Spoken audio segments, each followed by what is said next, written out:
Welcome, listeners, to Days at Dogwood Canyon. I have a special guest today that actually works at our sister center in Dallas, Trinity River Audubon Center. Can you introduce yourself? Hi, my name is Marcus.cole. I am the senior coordinator and educator here at the Trinity River Audubon Center. So exciting. I'm very excited today, actually, Marcus, because you're involved with something called environmental justice. Mm-hmm. And I literally don't have any idea what that means. So I was very excited you were willing to talk to me today and explain what that actually is. I would love to. Environmental justice can be tricky. You ask 10 different people, you might get 10 different answers. But at the core of it, environmental justice is providing the same access to clean water, clean air, sustainable clean water, no matter what your background is, no matter your socioeconomics, your race, religious beliefs. Everyone should have access to these crucial things. Yes. And past that, you can build on top of it. Another part of it is the intersectionality between social justice, which crosses with environmental justice. Because when you're talking about protecting the environment and going for the justice of it, you're also talking about protecting the social justice of us, people. Okay. There are many stories out there where someone was looking at, something going wrong in their neighborhood, and when they started to do a little research, they uncovered this huge environmental justice issue that was also, crossing over with their human rights. Okay. Mm-hmm. One of the biggest examples. That sounds scary. It is. It is. One of the biggest examples that comes to mind for me, this is a story that I heard when I was in grade school, and I think it's called the Love Canal. Basically, there was a woman who noticed that a lot of her neighbors were getting sick. Mm-hmm. And when she started to do research, she discovered that there were toxic barrels buried under her neighborhood. Oh, no. And this was a full-blown neighborhood. Schools, restaurants, people getting sick. And just by being curious, instead of accepting that, people are just getting sick, right, she was able to uncover this huge issue that affected our policies. And so today, these are something that our government looks at. Before you break ground and start building, that new Marcus grocery store, right, we need to know the history. What has this land been used for? Who owned it and what did they do with it before we start introducing a neighborhood, on top of it. That just seems a little common sense-ish, maybe? Mm-hmm, mm-hmm. A lot of it can go there.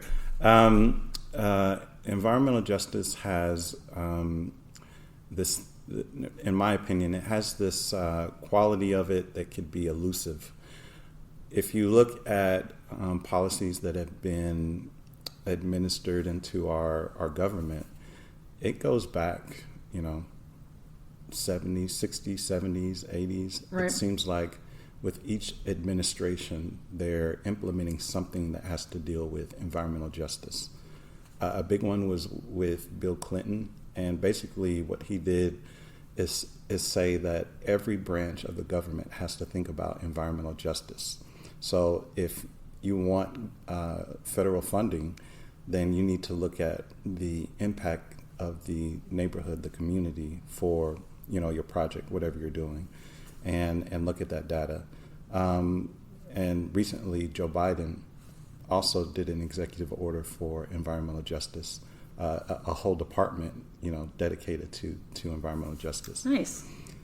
This is something that is, welcomed. We want it, but it also makes me wonder, why is it that it seems like each administration has to keep implementing when it could be what you were saying earlier about common sense? It seems like it's some common sense things. And so that's why I say it can be a little elusive, which goes back to the beginning of the conversation. What is environmental justice? If you ask 10 different people, you might get 10 different answers. Yeah. That could be part of the problem, is there's no real definition of what it means. So it's hard to move forward with a plan if everybody has a different idea of what it's supposed to be. Exactly. And it's one of the things that I had to address with my presentation that I do here. Yes.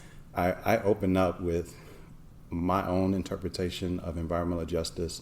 And then to get everybody on the same page, I go over the definition presented by the EPA. And they have a long-winded probably, yes. definition of environmental justice. But what I do is I pull out some keywords from that definition. Meaningful involvement. If you are, looking at environmental justice in a community, you want to get them involved. You want to see how this community identifies themselves.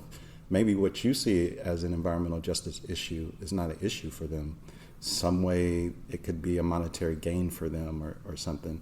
Also, you want to make sure that you don't go into a neighborhood advocating for this community when you're not a community or a member of that community. Oh, okay. As a non-member of that community, you could accidentally, unintentionally do good for yourself and not necessarily for them. Yeah. Exactly. Okay, that makes sense. So it's a key important part.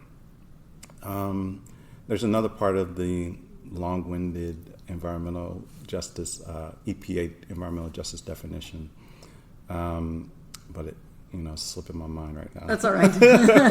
That's okay. So how are you using that in your kind of day-to-day work here at Trinity River Audubon Center? Yes, so the way I kind of imagine or envision it is trying to build a pillar for the Trinity River Audubon Center to incorporate environmental justice in as many different aspects as we can. So with our education programs, thinking about environmental justice, how can we present that to grade school, because we teach K through 12. Right. So every different level, same message, but how are we going to say that to a kindergarten as opposed to a fifth grader, as opposed to a 12th grader? Right.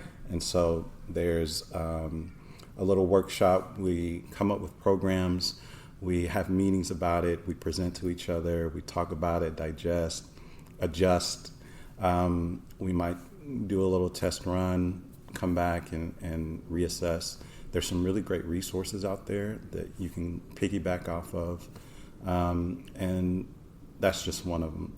So another aspect of it is just being equitable. So we want everyone to experience this place, no matter what your background is or where you come from. Right. And so one of the things that we've been able to do in these last couple of years is offer free entry. Nice. That's a big one for us. I love the idea of having free entry. I wish we could do it all the time, like Dogwood Canyon. Yeah. I really love how you have open arms and you can have everyone come and experience your place for free. It's wonderful. Ours is a little different, and that's because of our background, our history, which is part of the environmental justice story, being this illegal landfill that was seized by the city, and so we're actually on city property.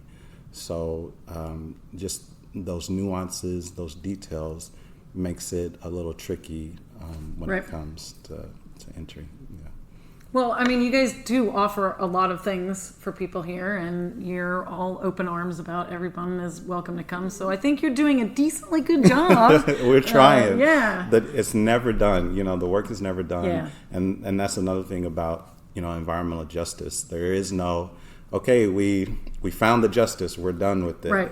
It's always ongoing. So. Yes. So if someone is interested in coming here to Trinity River and having a presentation or something like that, how would they find out what's going on? Yeah, so, one of my many hats that I wear is community engagement.